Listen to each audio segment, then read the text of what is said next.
প্রিয় ভাইরা, নির্বাচনের সময় এবং শীতকালে কিছু পাখি আসে না? শীতকালের পাখি, অতিথি পাখি। নির্বাচনের সময় কিছু অতিথি পাখি দেখা যায়। পুলিশ যখন পুলিশ যখন আমাদেরকে লাঠিপেটা করতো, দেশনেত্রী বেগম খালেদার সঙ্গে যখন আমরা রাজপথে থাকতাম, মিছিল করতাম, মিটিং করতাম, আপনাদের দোকান থেকে আপনার হাত তুলিয়ে আমাদের সমর্থন জানাতেন। আবার পুলিশ পেটানোর সময় আমরা যখন আত্মগোপন করতাম, পালিয়ে যেতাম তখন কিন্তু আপনাদের এই দোকান, এই পরের মার্কেট সব পাশাপাশি মার্কেটগুলোতে আমরা আশ্রয় নিতাম।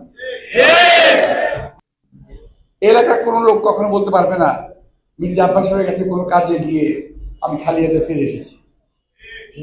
তবে আমার একটা অভ্যাস খুব খারাপ আছে, এই অভ্যাসটা যায় নাই, আমি এটাকে তাড়াতে পারি না ভাই, বহু চেষ্টা করছি।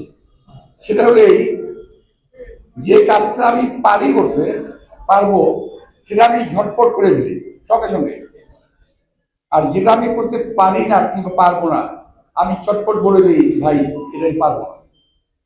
এই যে সঙ্গে সঙ্গে বলে দেওয়া, এটা অনেকে আবার সহ্য করতে পারেন না, অনেকে মানতে পারেন না। এই একটা বদভ্যাস আমার আছে, আমাকে মাফ করে দিন আপনারা। এই বদভ্যাসটা আমি ছাড়তে পারিনি, কারণ মিথ্যা কথা বলা আমার মধ্যে নাই, আমি পারি না বলতে এটা। তবে আমি ফেরেশতা না, এটা ঠিক, আমি ফেরেশতা না। মাঝে মাঝে এটা কথা বলতে হয়, হাসতে হাসতে বলি, খেলতে খেলতে বলি, কিন্তু ব্যক্তি স্বার্থে কোনো মিথ্যা কথা বলি না, কাউকে ঠকানোর জন্য কোনো মিথ্যা কথা বলি না, কার ক্ষতি করার জন্য কোনো মিথ্যা কথা বলি না। একজন নেতা বলছে চাঁদাবাজি না ছাড়লে কমপ্লিট লাল কার্ড। আমি বলতে চাই ভাই রে, এই চাঁদাবাজি আপনারা করেন, আমরা তো না। এটা তো আপনারা করতেছেন, করে অপবাদ দিচ্ছেন আরেকজনকে। বিএনপি আগে ক্ষমতায় ছিল না? ছিল, 3 বার ক্ষমতায় ছিল বিএনপি। চাঁদাবাজি হয়েছে?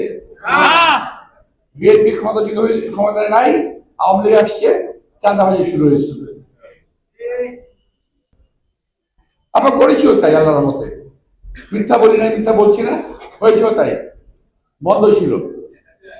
কিন্তু এখন যখনই দেখলাম সব ঠিকঠাক হয়ে গেছে, আমার তো ঢাকা শহর দেখা দায়িত্ব না, পারিও না করতে, আমার এলাকার দেখা দায়িত্ব না, বন্ধ করলাম, আবার শুরু হয়ে গেল।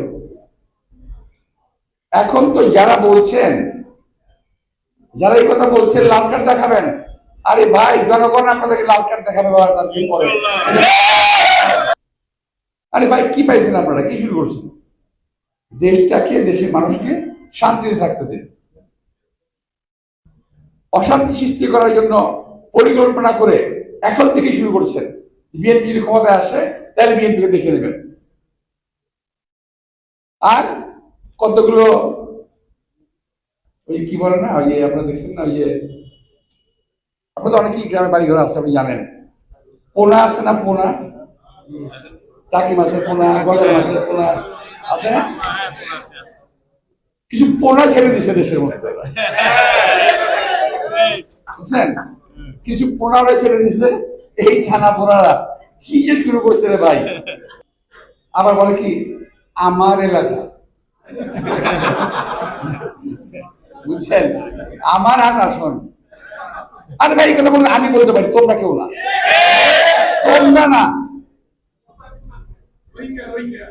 তো এখন আমি বলতে পারি আমার বাড়ি ঘর, আমার জায়গায় জমি, আমাকে কি বলে জানেন? অনেকে একজন বলতেছে আমি নাকি উদ্বাস্ত হয়ে আসছি এখানে, যে বলেন তো এটার উত্তর কি দেবো আমি আপনাদেরকে চায়ের দাওয়াত দিয়েছিল যে বাসায় আসে চা খাই, কথাবার্তা বলি, বলে আমি এটা নাকি হুমকি দিয়েছি, বলে উনি বাসায় চা খাওয়ার দাঁত দিয়ে হুমকি দেয়, আর কি মহা মুসিবত। আবার অনেকে বলে আমি খুব আশঙ্কার মধ্যে আছি। আরে ভাই কি এমন একটা লোক আপনি আশঙ্কা থাকবেন?